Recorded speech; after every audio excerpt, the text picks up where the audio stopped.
de questions. Tu sais, petite, c'est la vie qui te répond. À quoi ça sert de vouloir tout savoir? Regarde en l'air et vois ce que tu peux voir. On m'avait dit, faut écouter son père. Le mien a rien dit quand il s'est fait la paix. Maman m'a dit, t'es trop petite pour comprendre. Et j'ai grandi avec une place à prendre. Qui a le droit? Qui a le droit? Qui a le droit de faire ça à un enfant qui croit vraiment ce que disent les grands? On passe sa vie à dire merci, merci à qui? À quoi? À faire la pluie et le beau temps pour des enfants à qui l'on ment. Qui a le droit? Qui a le droit?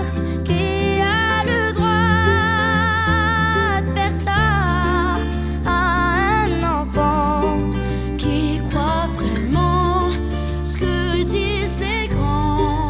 On passe sa vie à dire merci, merci à qui? À quoi? À faire la pluie et le beau temps pour des enfants à qui l'on ment. Voici celle dont tout le monde parle, la maladie à coronavirus, qu'on appelle aussi la COVID-19. Si tu regardes bien cette image grossie au microscope, tu remarques que la cellule semble porter des petites couronnes. C'est ce qui a inspiré son nom, corona, qui veut dire couronne en latin. Mais pourquoi on dit aussi COVID? En fait, c'est une abréviation. Co pour corona, vi pour virus et D pour disease, qui veut dire maladie en anglais. La COVID-19, ça ressemble à une grippe. La plupart des gens qui l'attrapent font de la fièvre, toussent et sont fatigués. Les médecins nous disent que les enfants qui ont le coronavirus ne sont pas très malades. Mais t'as sans doute entendu parler de gens qui en sont morts, et ça doit t'inquiéter un peu, hein? C'est que certaines personnes plus fragiles, comme les personnes âgées ou des gens qui ont déjà une maladie grave, sont plus faibles et peuvent avoir des complications s'ils attrapent le virus. Alors il est malheureusement vrai que des gens peuvent en mourir. Mais il s'agit d'exceptions. Comme la COVID-19 est contagieuse, le gouvernement a pris la décision de fermer toutes les garderies et toutes les écoles, et il a encouragé tes parents à rester à la maison. Il a demandé aux personnes âgées de ne pas sortir de chez eux et qu'on ne les visite pas.